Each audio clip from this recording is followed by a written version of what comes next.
sodnem procesu za umor direktorja Kemijskega inštituta Janka Jamnika je tokrat bolj kot na sodišču dogajalo na ulicah. Sodniki, tožilci in odvetniki osumljenega Milka Noviča so namreč poskušali rekonstruirati pot od Novičevega doma do kraja zločina. Poglejmo, kaj na to pravi obtoženi. Zelo močno je to, veste. To, ta cirkus, pa to podoživljanje, pa to je grozno. Me spominja na tisti dan, ko so me pripeljali v Klenje, da sem čisto nedolžen.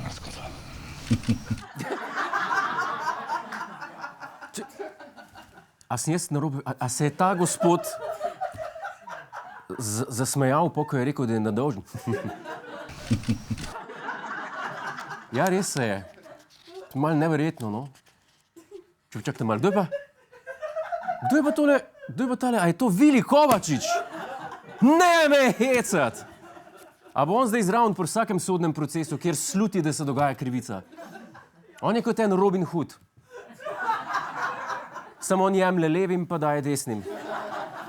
Zbrano občinstvo pa je najbolj zanimalo, ali bi lahko obtoženi pot od doma do kraja zločina opravil v 6 minutah.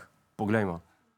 Pod radovednimi pogledi sosedov se uslužbenec sodišča končno poda na 1,7 km dolgo pot. Kolesar pri tem upošteva vse prometne predpise, tako se zaustavi tudi pri rdeči luči na semaforju. Kje pa je kolesar? Že odpeljal. Kje pa je? Že odpeljal. Briga kolesarje. Je dobil honorar. Obrambi je s tem testom uspelo dokazati, da za predvideno pot potrebuješ celih 8 minut. Tožilstvo pa je pri meritvi zmotilo predvsem dejstvo, da je kolesar vmes izginil, na cilj pa je prispel z napol pojedenim kebabom in novo pričesko. Same dobre novice pa so ta teden doletele tudi predsednika Boruta Pahorja. Po novici o začetku spomladanskih razprodaj ga je zdaj presenetila še novica, da ne gre v zapor. In to ne zato, ker se mu ne bi podala zaporniška uniforma, ki je lep v njej, ki ulita mu je, ampak ker ga kriminalisti ne bodo preganjali v zvezi s financiranjem TEŠ6. Policiji in tožilstvu so posredovali vse ključne informacije, pove Matjaž Hanžek, ki je bil takrat na čelu komisije. Ugotovili so, da so pri projektu TEŠ6 malomarno in neodgovorno ravnale vse vlade med letoma 2004 in 2012. Tako je, Pahor se bo izmuznil kazni, ker ni bil malomaren samo on, ampak vsi skup. Hvala Bogu, da smo imeli same malomarne vlade, da ne moramo s prstom na eno pokazati. Vse so bile. Meni je odlegel, moram reči.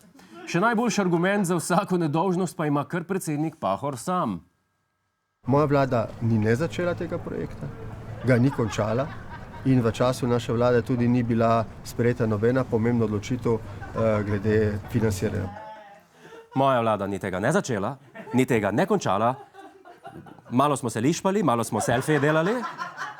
To je pa tudi to. Nič začeli, nič končali. To je naš YouTube kanal. Klikni na ta gumb in se naroči, da boš na tekočem. Polajkaj nas tudi na Facebooku in na Twitterju. Pa po pameti!